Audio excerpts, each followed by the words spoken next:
सबसे पहले तो सभी देशवासियों को नए साल की हार्दिक शुभकामनाएं। आपका ये साल मंगलमय हो। मैं उम्मीद करूंगी कि इस साल इलेक्शन कमीशन भी थोड़ी रीढ़ की हड्डी डेवलप करेगा और भाजपा की अलायंस पार्टनर की तरह काम करना बंद कर देगा।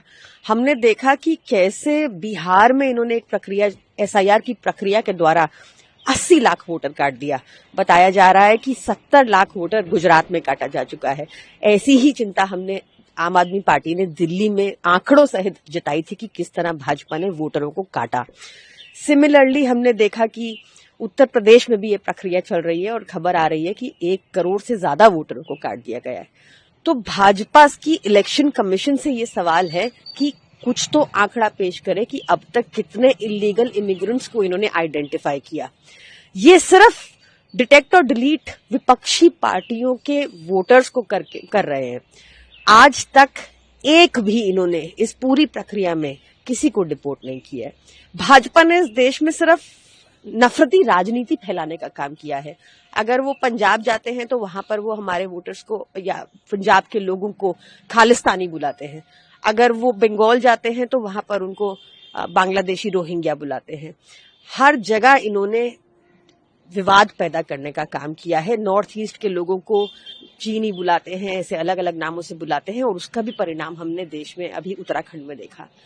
भाजपा नफरती राजनीति फैलाती है और हर कोई इनसे त्रस्त आ चुका है। भाजपा के पास वोट चोरी के अलावा कोई रास्ता नहीं बचा है चुनाव जीतने का।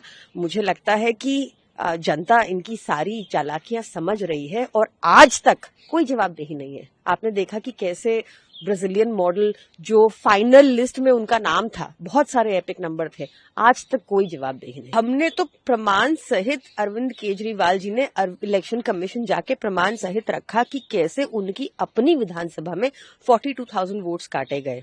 कि हमने प्रमाण रखा कि कैसे भाजपा के अपने कार्यकर्ता इलेक्शन कमीशन को 11,000 हजार वोटर काटने की एप्लीकेशन देते हैं और इलेक्शन कमीशन उस पर प्रक्रिया शुरू भी कर देता है बिना इस जानकारी को सार्वजनिक किए।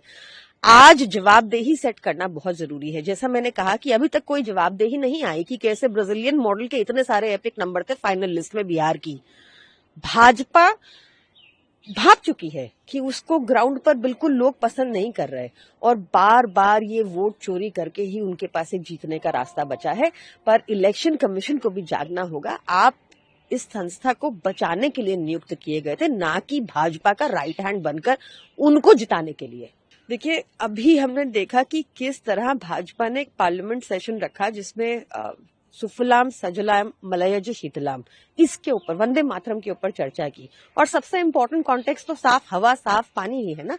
और आज हम देख रहे हैं कि चाहे वो देश की हवा हो चाहे वो पानी हो, पानी में किल्लत भी है और पानी जहरीला भी है। और भाजपा के मंत्री किस तरह प्रचार करते हैं कि खराब पानी भी पी लें। ये हमने दिल्ली में इसका उदाहरण देखा, यमुना जी के जब उन्होंने छठ पर पूजा करा दी प्रदूषित पानी में, जो आज उनके एनवायरमेंट मिनिस्टर खुद मान रहे हैं। ये कितने दुख की बात है कि कल जब एक पत्रकार ने पत्रकारिता निभाते हुए, फर्ज निभाते हुए ये क्वेश्चन पूछे कि 10 लोगों की एमपी में मौत कैसे हो गई जहरीला पानी पी के, तो उनको बोले घंटा। इस तरह के शब्दावली उन्होंने यूज की। घंटा है उनके लिए हमारी लाइफ, घंटा है उनके लिए आम आदमियों की लाइफ। उनको पता है कि वोट चोरी करके वो सब कर लेंगे, तो उनको कोई मतलब ही नहीं है आज हमारी हेल्थ से। It is getting too much now and the government must be held accountable. इसमें लोगों को इस बार भारी मात्रा में बाहर आना चाहिए और इतनी जोर की बटन दबाना चाहिए कि करंट दूर दूर तक भाजपा को लगे।